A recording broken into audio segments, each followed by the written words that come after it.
Hiya, I've known for a long while about gearing on spools to move large loads. Anyway, I have to show that it might not have been as difficult as we thought to build the pyramids or any other ancient structures. Finishing tests with a spool's single circumference and knowing how useful a tree trunk could be gave me a licence to start playing around. This shows that a theoretical weight of 13 tonnes can be drawn up on the 7.5 degree slope by dropping a theoretical weight of half a tonne using one large model spool and small circumference. This shows that a weight of 70.6 tonnes could be brought up a 7.5 degree slope when you connect two spools together, dropping a theoretical weight of 1.25 tonnes. If this was 1.25 tonnes, that would equate to 12 men pulling on a rope for 70 tonnes up this gradient. Double it, treble it, would it really matter for a 70 tonne block?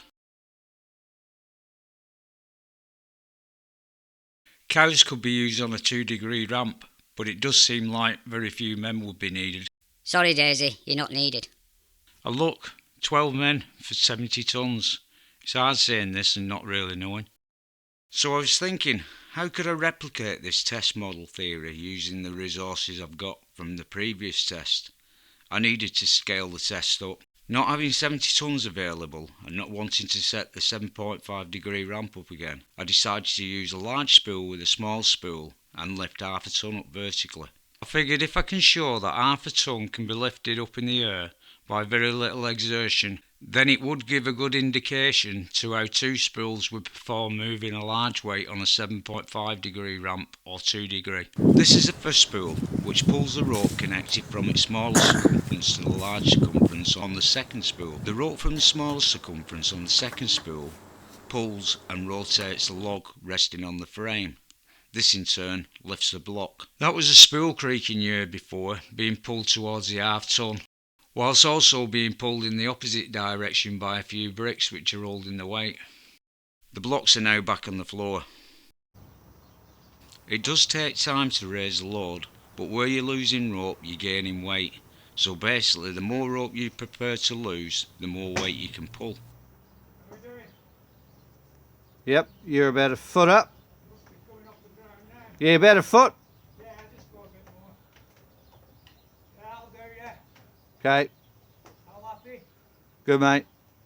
If these were the scaled up versions of the spools used to pull the theoretical 70 tonnes in the small test, I wonder how much I would be able to lift vertically.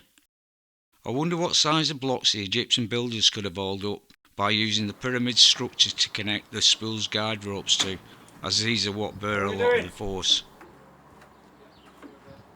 She must be coming off the ground There's a now. lot of pressure on the equipment Yeah, and a bit just of go a bit effort in more. turning the spool from the side. Yeah, that'll do, yeah.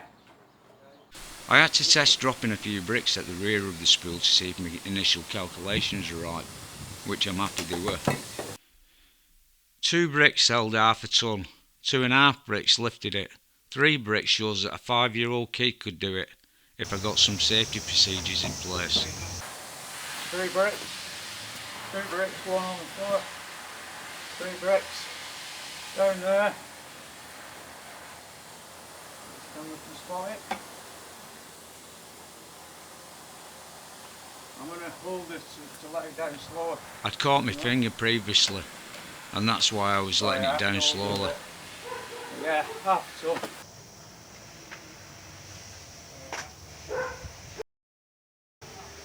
Now you can see what I caught my finger on. 3 heavy old clay bricks, not bad for half a tonne vertically. So then I had to test how a largest spool would rotate vertically upwards to say its starting point. This was easier than I first imagined, and that's why I'm showing it twice, as it was just so easy.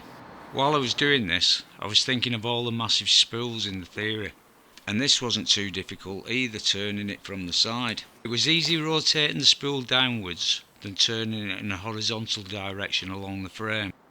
Like I say, I was thinking of all the massive spools you could use, like this wall spool. The blocks that make up the wall spool taking the pressure. The downward movement of the large spool helping to move the load. If this wall spool had a smaller circumference, then it would be able to move a lot of weight. And if cows were the ones to be pulling it downwards, what sort of weight would you be looking at? And this setup could be made better using larger spools, or even more spools connected together if you really needed to do so. Imagine back in the ancient times having the resources available, building the pyramids using ramps. Moving blocks of stones on a 2-degree ramp would be pretty easy with a few others. If 4 spools were used, just think how much would be drawn up a 2-degree incline. This really shows what you can do using spools. This is the equivalent of lifting an engine out of a car. Spools are less constrained than a wheel because their axle is allowed to move. When it moves towards the load, weight is gained and works out to be around 21% more than you could ever achieve using a wheel. You wouldn't need to lift the blocks building the pyramids, but I'm glad I went to the effort of setting all this up, especially when you see 3 bricks lift half a ton. Say if 9 bricks were equal to 1 man pulling, that would be equal to 1.5 tons lifted vertically.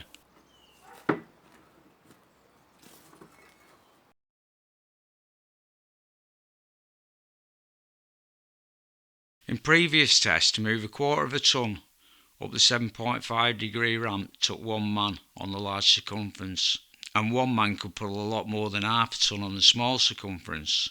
So I know by this that 1 man would easily move 3 tons up a 7.5 degree incline using 2 spools, and 5 to 6 ton for 1 man with modifying the equipment. If this was a 2-degree ramp, which you would be using moving blocks of 70 ton, you would be looking at 1 man pulling at least 6 tons based on the garden model figures.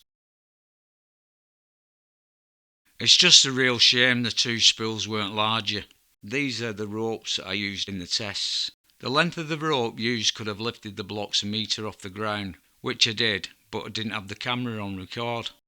This video should have shown what can be done using 2 and 7.5 degree ramp and 2 spools connected together. And I hope it's shown by using spools to move large loads creates all possibilities to construct the pyramids. And if it does, give it a like. Bye for now. Music, Sean Ploughman, Shedman.